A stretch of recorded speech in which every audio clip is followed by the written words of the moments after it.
James Corden, I'm sure you know by now, hosts the wildly popular show Carpool Karaoke, where he invites celebrities to join him in a car that he doesn't actually drive. He also hosts The Late Show. He shot to fame in the UK when he was the writer and star of Gavin and Stacey, and has become known as this big, cuddly teddy bear type guy, and everyone just loves his on-screen persona. But according to many who have met Corden either on set or in person, his nice guy persona is just an act, and he's actually a huge jerk in real life.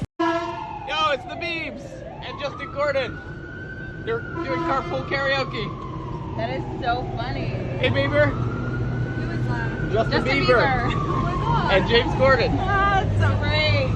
Carpool Karaoke is one of the most well-known, if not the most well-known late-night show shtick. Hosted by James Corden, we see musicians and celebrities going for a ride while singing along to some of their own tunes. Adele, Justin Bieber, Sia, and even Michelle Obama are just a few of the stars that Corden has been able to get on his show. And as fun as it is, I'd hate to break it to you, but we've all been lied to.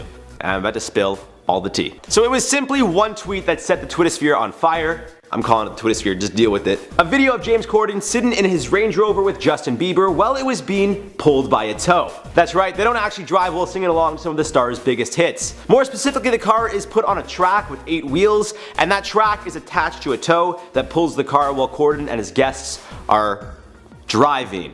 Twitter user Zoli posted the video on January 22nd, and at the time of this recording, the video has been viewed over 12 million times. It's been retweeted over 100,000 times and has just under 500,000 likes. Naturally, this video going viral made people question if their entire life is a lie, and it most likely is. Now here's where things get even more interesting. Another Twitter user, Matthew Abels, replied to the viral tweet claiming he once saw Katy Perry and Corden filming the segment and Corden was actually driving. He attached photos as proof. Now look guys, I'm not calling anyone a liar, but I'm just saying, like, how do we know James Corden and Katy Perry weren't just driving around LA? Like, they could be friends. I'm joking. Obviously they were recording, there's a camera on the hood of the car. They were definitely recording the segment, but that photo was taken back in 2017, so maybe things have changed over the last few years. You know, like increase in budget so he doesn't have to drive anymore. I don't know. CBS released a statement that read, I quote, "James always drives during Carpool Karaoke. However, on the rare occasion when there is a stunt component and the producers feel it is unsafe to drive, we will use a rig, tow." End quote. So it seems that everyone was kind of wrong here, guys. We all kind of got confused and lied to, I guess. I don't know. Corden actually drives. On some days, and then other days they get towed. Of course, James had to chime in on Twitter, and honestly, I think his response might have been the best response you could possibly give in this situation. Just a tweet of a photo of Corden and Samuel Jackson sitting on 2 chairs with a steering wheel prop in front of Corden and a blue screen behind both of them. The photo was captioned, "Guys, we don't even use a real car." So at least he found some humor in the situation. I think that response is perfect, so hats off to you, James. Atta B, buddy. Just being a big old goof. James Corden just messed with the wrong fan base, and he is now getting cancelled because of it, along with the Google rating for his show plunging to 1.2 stars out of 5. If you didn't already know, K-pop group BTS has the most loyal fan base in the world, and they call themselves ARMY. And if you've been on Twitter for more than 5 minutes, I'm confident that you've seen a BTS fan cam at some point. So everyone in the industry knows not to say anything bad about BTS, or you will be sorry. That's been the case with the host of The Late Late Show, James Corden, after he mocked BTS's fan base. On the September 20th episode of his show, Corden made a point to speak about the group's attendance at the United Nations General Assembly that's currently taking place in New York City. The UN General Debate opened with a pre-recorded performance from the band, who then delivered a speech where they spoke about sustainable development, which is obviously a very high honor. But James Corden decided to mock their speech on his show, saying that the UN kicked off that morning and there was some quote, "pretty unusual visitors," referring to BTS. Then he added that the UN had no choice but to take them seriously and complimented the group on having one of the largest fan bases in the world. But then he got in trouble when he added, quote, "historic moment. It actually marks the first time that 15-year-old girls everywhere found themselves wishing that they were Secretary General Antonio Guterres." Basically mocking the fact that the group's fan base consists of teenage girls. But of course, the BTS fanbase did not take this lightly, and they shared their disappointment on Twitter. One tweet read, quote, "As a teenage girl myself, I just want to take a moment to say, leave us alone. Stop using my gender and age as a way of mocking other people and what they do." Another user pointed out that in the wake of the comments, the Google ratings for Corden's talk show had dropped from 4.2 to 2.6, and obviously the ARMY is responsible. As of now, the show's rating has dropped even further, and it's currently sitting at 1.2. although there were some fans that actually tried to defend Corden. This fan wrote a long Notes app essay breaking down his comments and trying to give Corden the benefit of the doubt so the army would stop attacking him,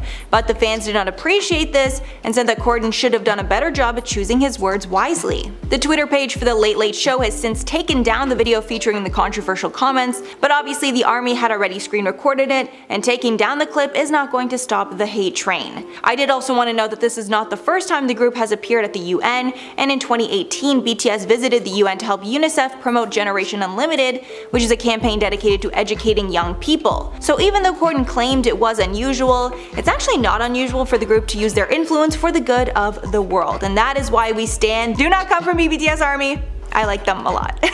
Recently, James Corden faced a ton of backlash for mocking BTS, and this isn't even the first time though that James has garnered hatred for his actions. That's why today we're going to be breaking down the top 10 worst James Corden moments. Coming number 10, fake driving. Once transitioning from comedic actor to late night host, James had to come up with some new games that would keep his audience interested. The whole idea behind Carpool Karaoke was that James and a special celebrity guest were going to sing while driving. It's a simple concept, but something that is at the very least relatable to most audiences, other than having a giant celebrity in your passenger seat, that is. Well, it turns out that the whole thing is a sham and a cheap way to trick their own audience. A tweet went viral showing that James Corden doesn't actually drive the vehicle during the show, but rather has it being pulled around on a trailer.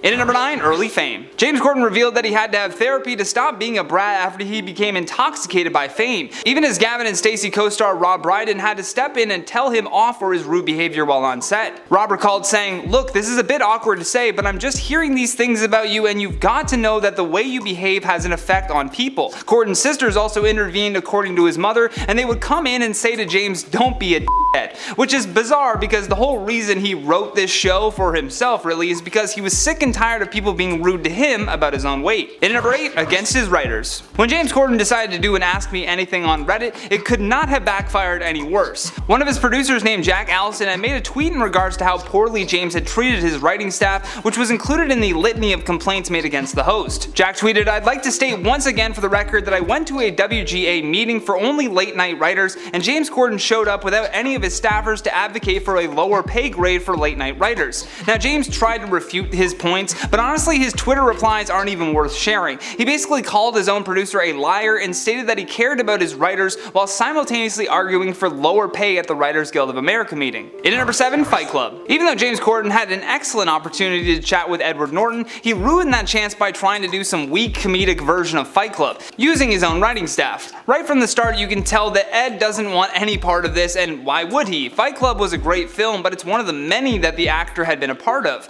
Plus he was just really there to try to promote a new movie, so why waste time on something like this? Although James still isn't getting it until Norton tells him that there are better ways of expressing masculinity. All the guy wanted to do was talk about his film Motherless Brooklyn, which he not only starred in but also directed and wrote, but no, James just wanted a stupid Fight Club parody sketch. In at number 6, Unrelatable. James Corden decided it was his duty to stand up for every overweight person in the world and defending their right to eat when Bill Maher said that we should bring back fat shaming. Judging by the way Corden responded to this clip, you would think that Bill called him out specifically. He didn't know. James is just that easily offended and has a bigger platform to cry on. The point Bill was trying to make was a comedic one that just missed the mark, but he was emphasizing that America needed to bring back shame. James tried to make this his champion moment of being the king of all that is good in this world, but started to lose people when he continuously made it about himself. He kept saying, "This hurt me because I wanted to be in movie roles but was too out of shape. His remarks hurt me because I was never accepted by society," but there he is sitting behind a late night show desk, no problem. Also, in my humble opinion, if he didn't feel some shame about the way that he looked, James would have never been motivated enough to try to create his own show, Gavin and Stacey, which, as I mentioned earlier, was the basis for that show. He's trying too hard to be a fake idol by making his audience believe that he's offended by remarks that really had nothing to do with him. In number 5, distracted hosting. While hosting the Glamour Woman of the Year awards, James got himself into a now infamous argument with Patrick Stewart. Apparently while hosting he looked completely disinterested, and many felt that he gave off an attitude like he was better than the event. Plus, while recipients were accepting their awards, there was James just standing off to the side texting during a live award show. So when Patrick Stewart came on stage, he decided to confront James over his rude behavior, but because some people hadn't noticed what James was doing, Patrick seemed to be the rude one in this interaction. Although in retrospect, he was a hero ahead of his time. Take a look at this awkward exchange and keep in mind that this was 10 years ago. No, seriously, go on. Okay. No, go on. You can see my belly, and we can all see you dying right now. Let's go for it. Here we go.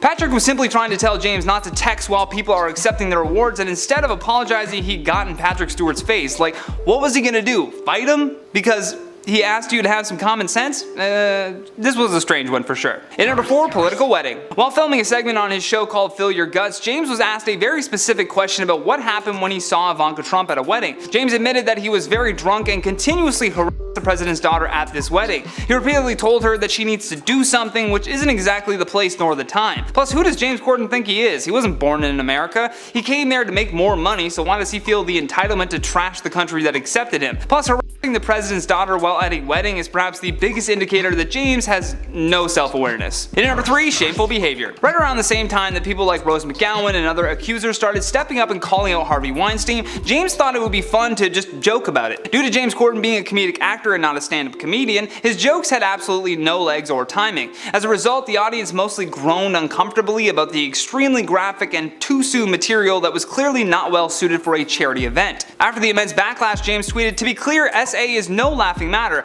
I was not trying to make light of Harvey's inexcusable behavior," adding, "But to shame him, the abusers, not his victims. I am truly sorry for anyone offended. That was never my intention." Oh, so now shaming is okay just as long as it's not happening to you. Got it.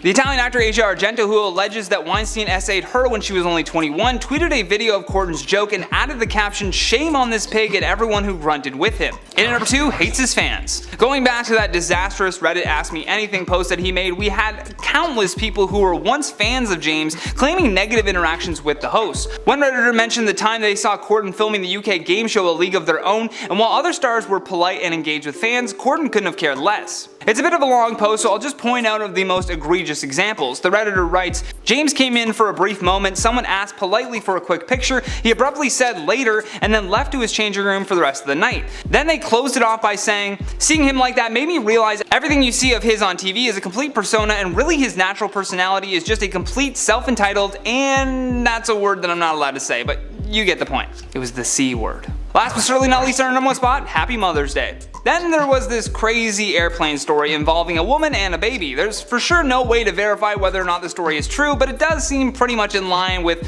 what others have said about the late night show host. Apparently a woman with her crying baby was sitting next to James Corden on a flight, but to many people's surprise, James didn't complain at all. He simply put on his noise-canceling headphones and pulled a mask over his eyes, then turned away from the woman to sleep. However, when the plane landed, Corden remained in his seat as the woman with the baby struggled to open her overhead compartment. What makes this story even worse is that the woman then turned to James and asked him to at least hold the baby while she was getting the bags down. That woman was his wife, and that baby was his baby. Again, just rumors, just rumors.